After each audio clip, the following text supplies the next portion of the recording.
Assalamualaikum warahmatullahi wabarakatuh. Halo semuanya, salam pendidikan. Video ini merupakan video untuk memenuhi tugas mata kuliah Desain Pembelajaran dengan dosen pengampu Bapak Dr. Uwes Anis Khairuman, MPD. Kami dari kelompok 7 akan memaparkan jawaban kami atas beberapa pertanyaan dari tugas 3, yaitu mendalami lebih jauh framework UBD.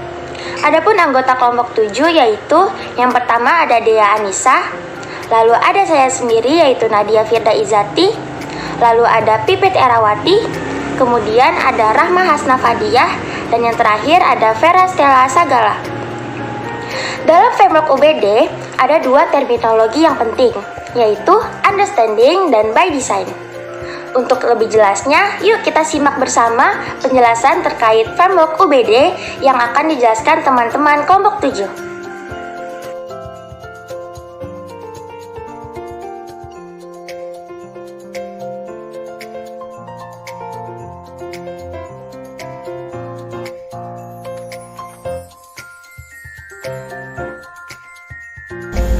Materi pertama yaitu apa yang dimaksud dengan understanding.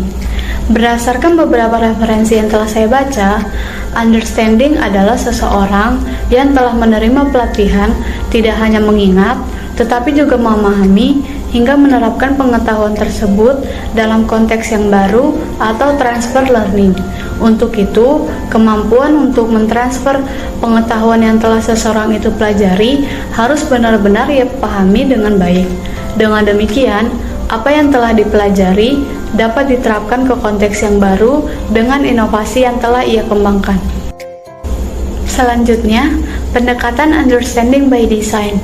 Pendekatan understanding by design dikembangkan oleh Grant Wiggins dan J. McTighe pada tahun 2006. Banyak orang, khususnya mereka yang berkecimpung dalam dunia pendidikan, mulai menggunakan dan mengaplikasikan pendekatan ini. Wiggins dan McTighe pada tahun 2006 bagian 7 mendefinisikan bahwa understanding by design adalah sebuah pendekatan pembelajaran yang meningkatkan pemahaman secara mendalam dan keterlibatan siswa. Desain pembelajaran ini berorientasi dari hasil belajar atau cara berpikir tentang pembelajaran, penilaian, dan pengajaran yang menempatkan siswa di tengah proses pembelajaran. Menurut Wiggins dan McTighe, desain yang tepat untuk pendekatan understanding by design adalah backward design, di mana suatu rancangan pembelajaran disusun dari belakang, yaitu berawal dari penentuan tujuan pembelajaran, kemudian evaluasi, dan kegiatan yang tepat untuk mencapai tujuan tersebut. Desain ini bertujuan untuk meningkatkan pemahaman siswa. Understanding by design dapat dikatakan pendekatan pembelajaran. Mengapa? Menurut Ahmad Sudrajat pada tahun 2008 mengatakan, pendekatan pembelajaran dapat diartikan sebagai titik tolak atau sudut pandang kita terhadap proses pembelajaran yang merujuk pada pandangan tentang terjadinya suatu proses yang sifatnya masih sangat umum. Di dalamnya mewadahi, menginspirasi, menguatkan, dan melatari metode pembelajaran dengan cakupan teoritis tertentu.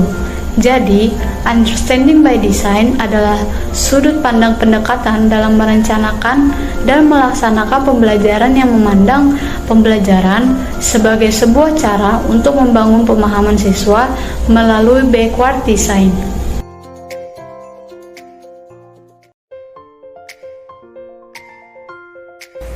Baik, selanjutnya saya akan menjelaskan mengenai mengapa transfer penting sebagai indikator understanding. Telah diketahui bahwa understanding by design bermaksud mengajar dan menilai siswa melalui understanding dan transfer. Lalu, mengapa transfer penting sebagai indikator understanding? Hal tersebut karena melalui transfer siswa dapat memahami pemahaman mereka, atau dalam artian transfer berguna sebagai asesmen dari understanding. Terdapat beberapa poin penilaian yang dapat dilakukan dalam transfer di understanding by design. Yang pertama yakni bagaimana siswa menjelaskan muatan yang dipelajari dengan bahasanya sendiri. Dalam understanding by design, siswa dipancing untuk menemukan understanding dengan pemahaman, pemikiran, dan bahasanya sendiri. Lalu yang kedua, yakni bagaimana siswa menanggapi situasi terkini dari muatan yang dipelajari. Hal ini Dalam hal ini, siswa diminta untuk memecahkan suatu masalah melalui understanding yang telah ia gagas.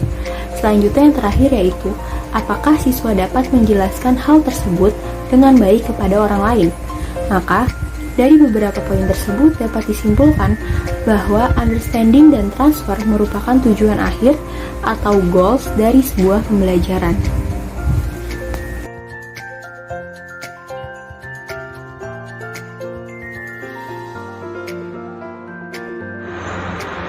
Kaitan assessment dengan understanding dan transfer adalah pemahaman yang sudah ditransfer apakah dapat diterima sesuai dengan tujuan yang diinginkan.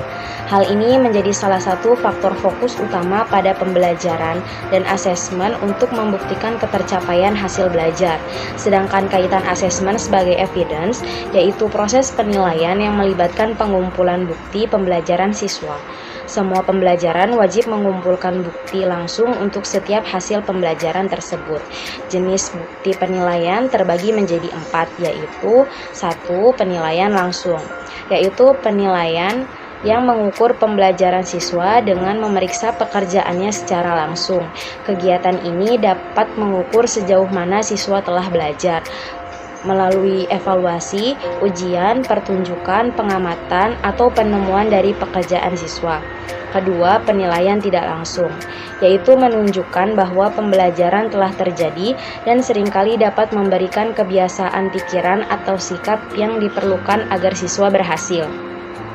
Dengan demikian, sebagian besar rencana penilaian mencoba memasukkan beberapa jenis bukti tidak langsung dalam hubungannya dengan penilaian langsung. Contohnya survei pada siswa.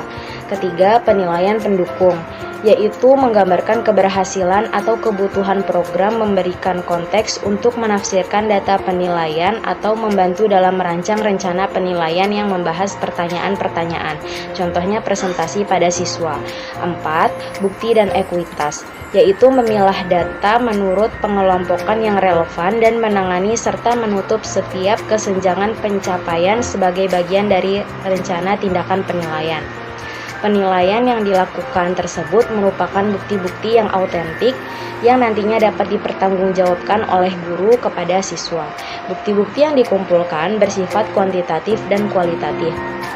Sifat kuantitatif yaitu membagi hasil pengukuran berbentuk angka, misalnya testing, pemberian tugas, dan lain-lain. Sedangkan sifat kualitatif yaitu tidak berbentuk bilangan, tetapi hanya menunjukkan kualifikasi hasil belajar. Bukti kuantitatif maupun kualitatif yang dikumpulkan seharusnya bisa memenuhi persyaratan tertentu agar dijadikan pengambilan keputusan mengenai adanya perubahan perilaku dan derajat perubahan secara adil dan objektif. Pengambilan keputusan selalu dipengaruhi oleh value judgment. Karena itu, peran bukti-bukti tidak bisa diabaikan demi kepentingan semua siswa.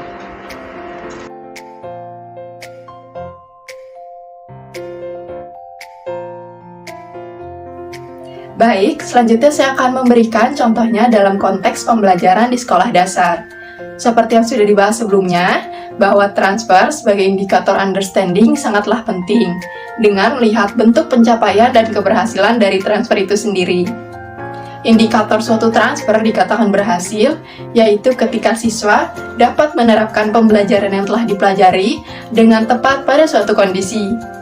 Misalnya pada pembelajaran dengan tema selalu berhemat energi. Siswa telah mempelajari materi tentang hemat energi listrik dan berbagai hal mengenai mengapa siswa harus hemat energi listrik. Jika transfer yang dilakukan oleh guru kepada siswanya baik, maka indikator pemahaman atau understanding-nya yaitu ketika siswa dengan mudah mampu mengidentifikasi dan menerapkan materi hemat energi listrik pada kehidupan sehari-hari. Contohnya dengan mematikan lampu ketika sudah tidak diperlukan, menggunakan elektronik seperlunya, dan lain sebagainya.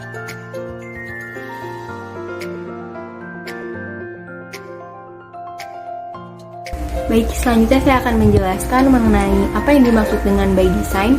Namun sebelum masuk ke pemahaman tentang by design, mungkin kita tarik lagi pemahaman mengenai understanding by design itu sendiri. Sebelumnya telah dijelaskan bahwa understanding by design merupakan suatu kerangka kerja atau cara berpikir yang lebih bertujuan untuk merangsang pembelajaran, di mana pemahaman itu menjadi target utamanya. Lalu, apa yang dimaksud dengan kata by design sih? Nah, kata by design sendiri ini merujuk pada kata kerangka, strategi, bentuk, atau pola yang digunakan dalam proses pembelajaran. Atau dapat kita katakan bahwa by design adalah tahap perencanaan sebuah ide atau strategi yang akan diaplikasikan untuk mencapai goals pembelajaran yang diinginkan. Selanjutnya, menurut Glenn Wiggins dan Jay Matrix dalam bukunya yaitu SBC Books by Design, mereka mengatakan bahwa desain yang paling efektif digunakan adalah backward design. Apa sih backward design itu? Nah, jadi backward design itu merupakan suatu kerangka berpikir yang merancang pembelajaran dari hasil akhir yang ingin dicapai. Jadi backward design ini melihat apa sih hasil akhir yang ingin dicapai. Nah, umumnya guru-guru yang menggunakan backward design ini menggunakan beberapa tahapan, di mana yang pertama itu guru memulai dengan hasil kelas. Hasil kelas yang dimaksud di sini yaitu guru menentukan tujuan kelas yang akan dicapai itu apa. Selanjutnya, guru baru merencanakan kurikulum yang akan digunakan dalam sebuah pembelajaran. Dan yang terakhir yaitu guru baru memilih kegiatan dan materi yang dapat membantu menentukan kemampuan siswa dan mendorong pembelajaran yang lebih efektif.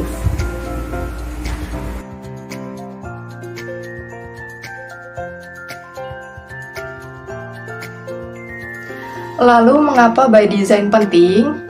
Desain di dalam konteks pembelajaran itu dinilai sangat penting karena desain pembelajaran itu merupakan pedoman bagi seorang pendidik ataupun guru dalam mengimplementasikan proses pembelajaran. Jadi dapat dibayangkan ketika seorang pendidik ataupun guru tidak memiliki desain pembelajaran dalam proses pembelajarannya, maka dapat dipastikan bahwa proses pembelajaran tersebut akan sulit untuk berjalan secara sistematis dan terarah, atau bahkan berpotensi menjadi berantakan. Karena pendidik ataupun guru tersebut tidak memiliki konsep, desain, ataupun strategi untuk mencapai tujuan pembelajaran itu sendiri. Oleh karena itu, dapat disimpulkan bahwa desain dalam pembelajaran dinilai sangatlah penting.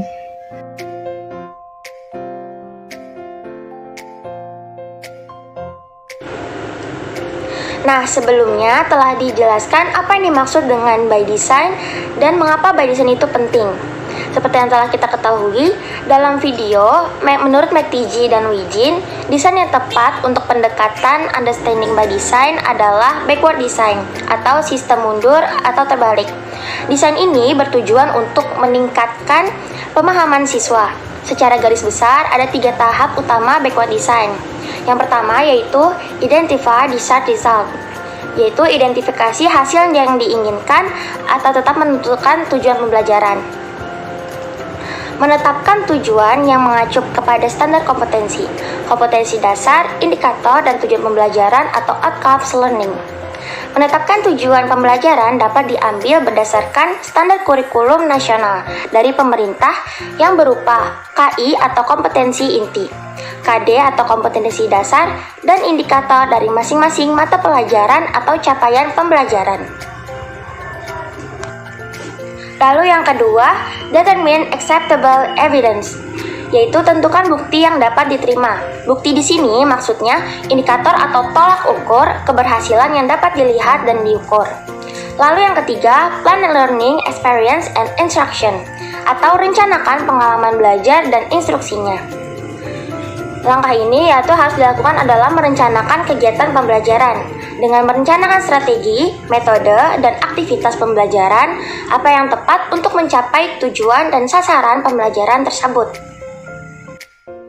Selanjutnya, saya akan memberikan contoh dalam konteks pembelajaran. Contoh yang kami ambil yaitu pembelajaran di kelas 4 pada tema peduli terhadap makhluk hidup, subtema tema hewan dan tumbuhan di lingkungan rumahku, dengan muatan pembelajaran bahasa Indonesia, IPA, dan IPS. Nah, penerapan by design-nya adalah yang pertama, langkah pertama pada mengidentifikasi tujuan yang ingin dicapai. Tujuan dalam belajar pada subtema dan muatan ini adalah siswa dapat membuat daftar pertanyaan dengan melihat suatu hubungan bentang alam dengan permasalahan keseimbangan alam yang ada di lingkungan siswa. Guru menekankan pada hal tersebut agar siswa dapat memahami mengapa harus mengetahui permasalahan keseimbangan alam berhubungan dengan suatu bentang alam. Langkah kedua, guru menentukan bukti siswa telah mencapai tujuan dengan memberikan asesmen. Dalam kelas yang berpusat pada siswa, asesmen dilakukan selama pelajaran berlangsung. Bentuknya adalah formatif, yaitu selama pembelajaran berlangsung, dan sumatif di akhir pembelajaran. Guru dapat memberikan sesi tanya jawab dan kuis terkait permasalahan keseimbangan alam dengan bentang alam di lingkungan rumah siswa.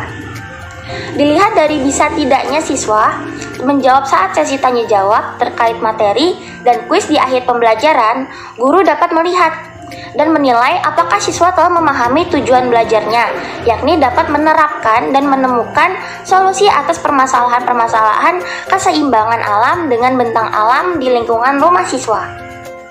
Nah, langkah yang ketiga, guru merencanakan pengalaman belajar, seperti melakukan identifikasi langsung ke lapangan bersama siswa untuk mengetahui apa saja permasalahan keseimbangan lingkungan di sekitar tempat tinggal dan bagaimana bentang alam di rumah siswa.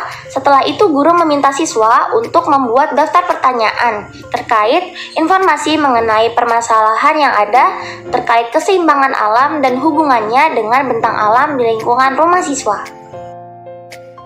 Baik, itulah pemaparan jawaban kami atas beberapa pertanyaan dari tugas 3, yaitu mendalami lebih jauh framework UBD dari tugas desain pembelajaran yang diampu oleh Pak Uwais. Sekian, terima kasih. Kami dari kelompok 7 memohon maaf apabila ada kata-kata yang kurang berkenan. Wassalamualaikum warahmatullahi wabarakatuh.